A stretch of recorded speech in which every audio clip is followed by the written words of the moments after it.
So I made this hex bitholder and put it on Thingiverse. Why did I make it? I bought a large quantity of nice German-made titanium nitride bits on eBay. So these are just 2 packages. I got like 15 packages. And they contain a 1 bit size each and like 10 pieces of each or different quantities.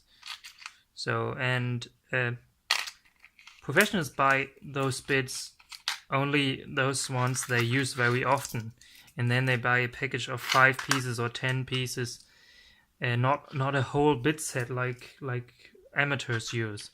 That is why most high quality birds like Vera, Vert, Vicador are sold at 1 a piece or 5 a piece or 10 a piece, but in those packages and not in bit sets. So I got these bits and needed a case for them.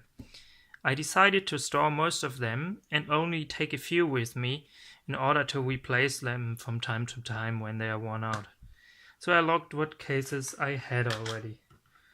So I had this Makita case, which came with my drill, and it is a big disappointment. So the hinge broke, the bits itself are not very good. Essentially, no, they're really crap. And also the not only the hinge but also the latch here on the front fell apart. So this bit case is really crap.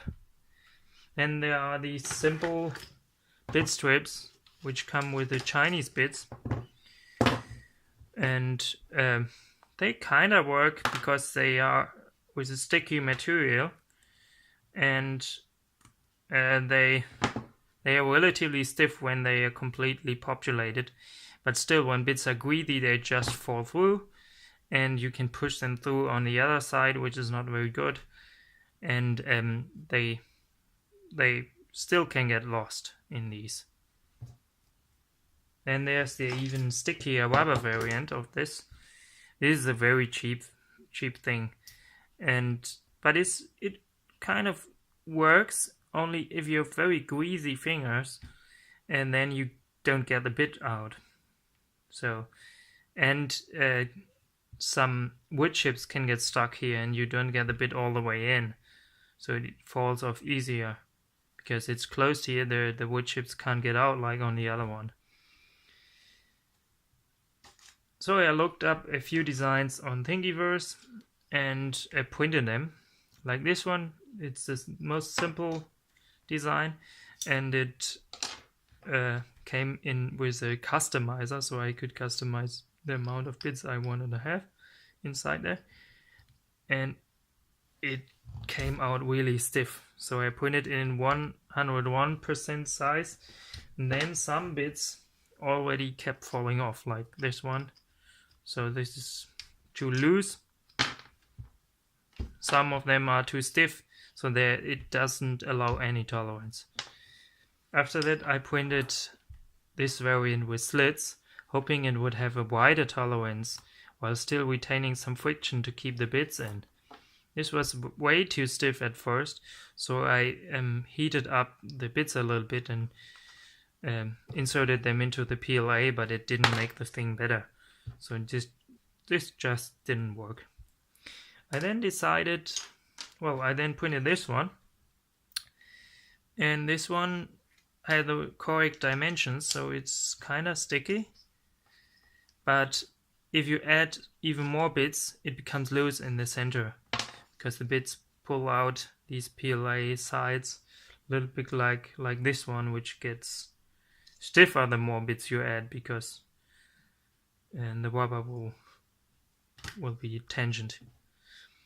So I decided to design my own bitholder, and this is the first variant of it. So to completely secure the bits I added a surface on the bottom and individual springy clamps which hold each bit, so that the tolerance and the clamping force would always be there and have a little tolerance, because you could just bend these sides a little bit when inserting the bit. So this works fine. maybe a little bit too tough, but I made it a little bit larger in the next print. And I added a hinge so that you could close it on the top, so that the bits wouldn't fall on off the top, even if it wasn't that much secured like now.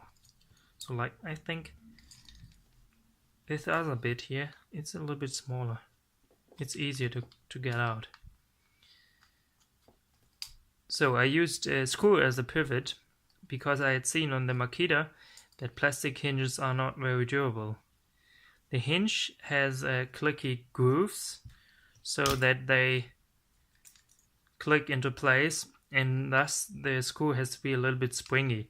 So I added these springy washers under the screw, but the grooves were far too deep. So in the next variant I made them smaller.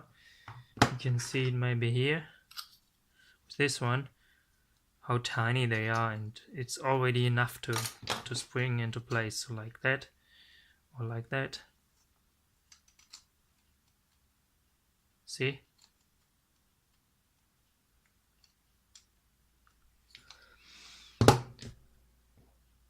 So I'm putting these files online. I have a few variants of it.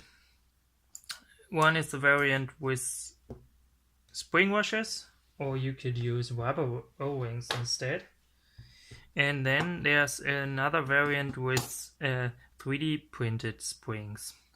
And this 3D printed spring is harder to print, and probably not as durable, but you don't need special pieces then, just a normal M4 screw to get it together. So yeah, I hope you enjoyed the video, and please tell me if you printed one.